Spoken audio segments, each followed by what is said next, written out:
Everyone, welcome to ERA Tutorials. I'm Aarti Naik and today I'm going to teach you one grammar part. Already we have started this series of parts of speech. In that almost all the parts of speeches are over, only one remain, that is prepositions. So today we are going to see prepositions. So prepositions, this part of speech is basically refer to the words that specify location or a location in time.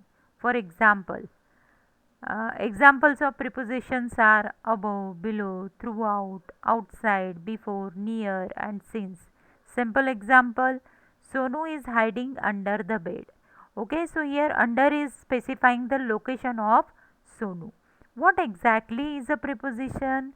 Preposition is a word that almost always a very small, very common word that shows direction to, in, a letter to you. Okay, location, at, in, at the door, or time, by noon, or that introduces an object of, in a basket of apples. Prepositions are typically followed by an object which can be a noun phrase or a pronoun. Okay, that means particular object is in which direction, which location, or in which time activities are going, that we can understand with the help of prepositions. What is an example of prepositions? So there are so many common prepositions are there: at, by, for, from, in, of, on, to, and with. Other common prepositions are about, above, across, after, against, along, among, around, because of, before, behind, below, beneath, besides, between, close, close to, down, during, except, inside, instead of, into, like, near, off, on top of, onto, out of, outside, over, past, since, through, towards, under, until, up, upon, within, without. Let us see the types of prepositions. So prepositions of time. Basic, generally it shows that in which time actually things are happening, because it is a preposition of time. Basic examples of time preposition include at, on, in, before, and after. So these are the basic prepositions for time prepositions. They are used to help indicate when something happens, or will happen. It can get a little confusion through many different prepositions can be used. Prepositions of a time example in the following sentences are in the bold for easy identification. So here whatever examples are there in which whatever is bold, that is, those are the prepositions of time. For example, I was born on July 4th, 1982. I was born in 1982. We go to school on Mondays but not on Sundays. Christmas is on December 25th. So, preposition of time is very easy to identify. Next is preposition of place, which describe the location. To confuse matter a bit, the most common prepositions to indicate time, on, at, in, are also the most common preposition to indicate position. However, the rules are little clearer, as place prepositions are a more rigid concept than time prepositions. Prepositions of the place examples, let us see. The cat is on the table. The dogs are in the kennel. The sculpture hangs on the wall. The image are on the page.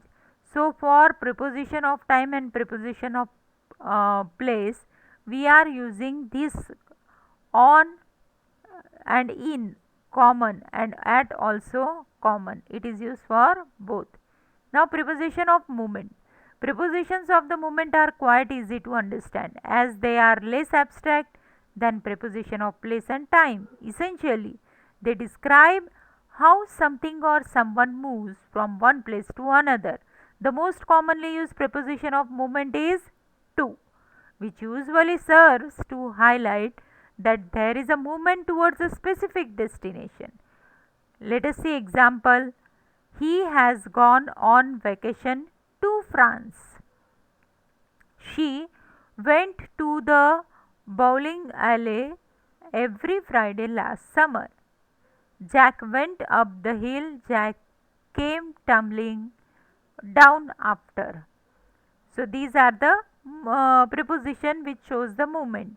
Now prepositions with noun.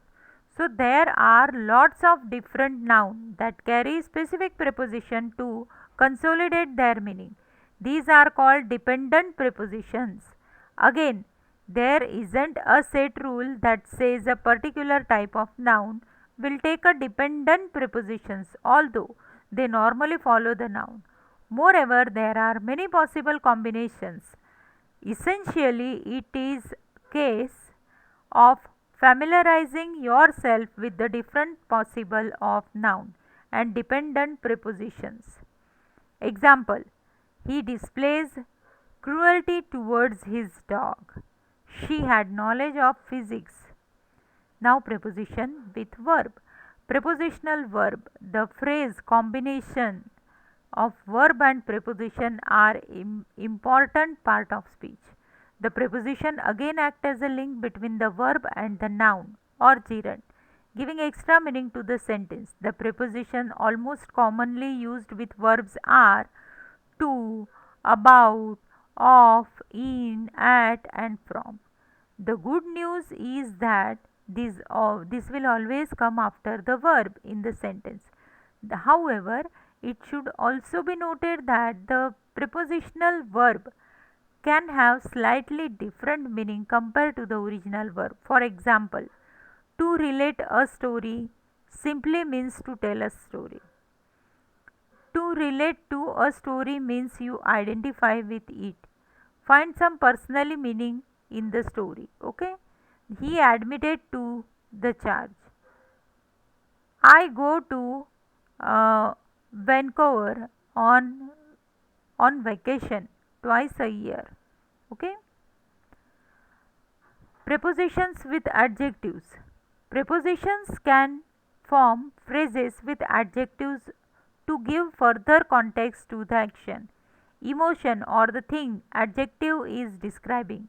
Like verbs, nouns, adjective can be followed by to, about, in, for, with, at and by. Example: I am happily married to David. Ellie is crazy about this movie. Okay. So here crazy is adjective. Happily is adjective. Okay. I hope that you might have understood all parts of speeches now. All 8 parts of speeches are given to you. Ninth one is determiner, that I will explain you in the my next video. And if you are not aware about about the remaining part of the parts of speech, description box link is given. So please go through that link and study all the parts of speech, and don't forget to subscribe my channel. Thank you.